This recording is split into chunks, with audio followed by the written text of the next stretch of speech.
अस्सलामु अलैकुम, आदाब। मैं हूं सानिया।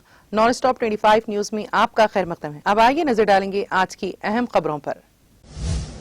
सऊदी की ऑनलाइन टैक्सी एप्स में हजारों सऊदी खवातीन ड्राइवर शामिल। पब्लिक ट्रांसपोर्ट के तर्जुमान साले का कहना है कि आजिर एप्स में ड्राइवर खवातीन का तनाजुब 500% तक बढ़ गया है। नेपाल में अचानक से आए सैलाब में 380 से ज्यादा घर ज़ेर-ए-आब। नेपाल के दारुल हुकूमत काठमांडू में शदीद बारिश की वजह से कई रिहायशी इलाकों को नुकसान पहुंचा है। सैलाब के पानी को देख लोगों में अभी भी खौफ तारी है। सैयद गिलानी तदफीन मामले में महबूबा मुफ्ती ने कहा कि मैयत को एहतराम मिलना चाहिए। कश्मीर की साबिक वज़ीर आला और PDP की सदर का कहना है कि अलहदगी पसंद लीडर सैयद गिलानी के साथ किया जाने वाला सलूक गैर जरूरी था।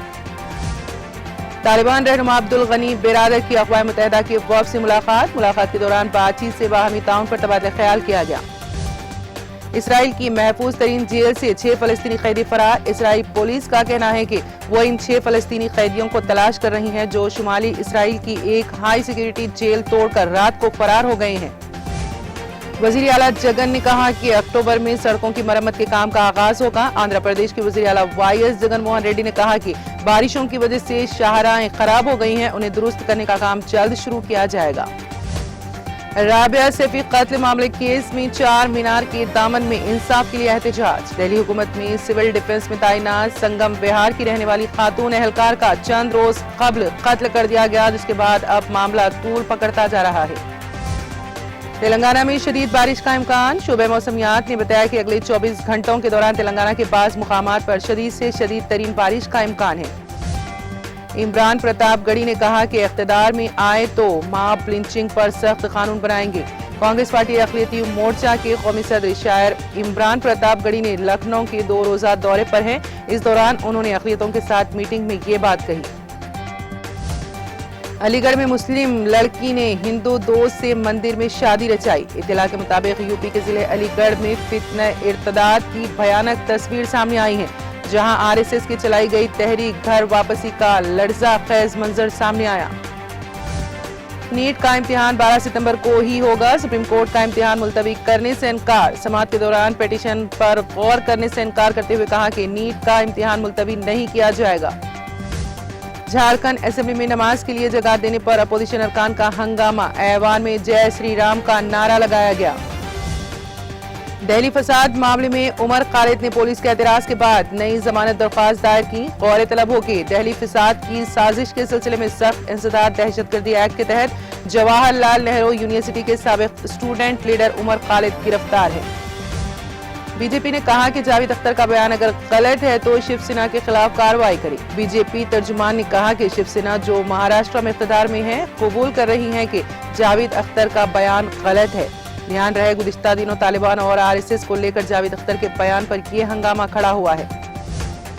मेरे बयान को गलत अंदाज में पेश किया गया। गद्दारी का मुकदमा दर्ज होने पर साबिक गवर्नर अजीज कुरैशी की वजाहत। उन्होंने कहा कि उनके बयान पर सियासी तौर पर नुकसान पहुंचाने के लिए गलत बयानी की गई और आवाम को गुमराह करने की कोशिश की गई है।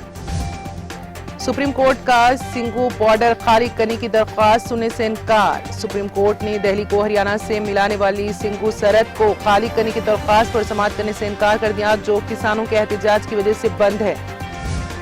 जामे हमदर्द यूनिवर्सिटी को 7 सितंबर से तलबा के लिए खोल दिया जाएगा। जामे हमदर्द ने कोरोना वबा के बाद फाइनल 8 के तालिब इल्मों के लिए मुकम्मल तौर पर खोल दिए जाने का ऐलान किया है। जवाहरलाल नेहरू यूनिवर्सिटी को कोरोना वबा के बाद पहली बार तलबा के लिए मुकम्मल तौर पर खोलने का ऐलान किया है। इस दौरान तालिब इल्मों को RTP टेस्ट के बाद ही यूनिवर्सिटी में दाखिले की इजाजत होगी। वजीर आजम नरेंद्र मोदी ने कहा कि इज्तिमाई जहन साजी ने कौमी तालीमी पॉलिसी को नाफिज करने में मदद की है। मजीद कहा कि इज्तिमाई कोशिशें हमारी रिवायत का हिस्सा रही हैं और गुज़िश्ता 6-7 बरसों में अवामी शिराकत के जरिए बड़े बड़े काम हुए हैं, जो अब एक कौमी किरदार बन रहा है। राहुल गांधी ने ट्वीट कर कहा कि हुकूमत स्टूडेंट की हालत रास पर आंखें बंद किए हुए हैं। नीट इम्तिहान को मुलतवी करने और इसमें शिरकत करने वाले तलबा को मुनसिफाना मौक़े देने का मुतालबा किया है। ओवल टेस्ट मैच में 50 सालों बाद हिंदुस्तान का सीरीज पर कब्जा। 3 टेस्ट मैचों की सीरीज में हिंदुस्तान ने इंग्लैंड को 2-1 से शिकस्त देकर तारीखी सीरीज अपने नाम की। पाकिस्तानी कौमी क्रिकेट टीम के हेड कोच मिसबाह उल हक और बॉलिंग कोच वकार यूनुस ने अपने ओहदे से इस्तीफा दे दिया है, जिसके बाद न्यूजीलैंड के खिलाफ एक रोजा T20 सीरीज के लिए सकलैन मुश्ताक और अब्दुल रज़ाक को टीम का अबूरी कोच मुकर्रर किया गया है। रवि शास्त्री के साथ फील्डिंग और गेंदबाजी कोच भी कोरोना से मुतासिर। हिंदुस्तानी क्रिकेट टीम के हेड कोच रवि शास्त्री के साथ साथ फील्डिंग कोच R श्रीधर और गेंदबाज कोच भरत अरविंद लंदन में कोरोना वायरस से मुतासिर पाए गए। फिल्म सास यश जौहर की सालगिरह के मौके पर मुबारकबादियों का सिलसिला। यश जौहर ने 60 की दहाई में एक फोटोग्राफी की हैसियत से फिल्मी दुनिया में कदम रखा था और मुख्तलिफ हिदायतकारों के साथ माविन की हैसियत से काम किया। बॉलीवुड अदाकार सैफ अली खान का कहना है कि तमिल फिल्म विक्रम योद्धा में उनका किरदार बहुत चैलेंजिंग है। हमारी अदाकारी देखनी है तो ये फिल्म जरूर देखें। अब इसी के साथ नॉन स्टॉप 25 न्यूज यहीं पर खत्म हुई। आप इजाजत दीजिए। खुदा हाफिज।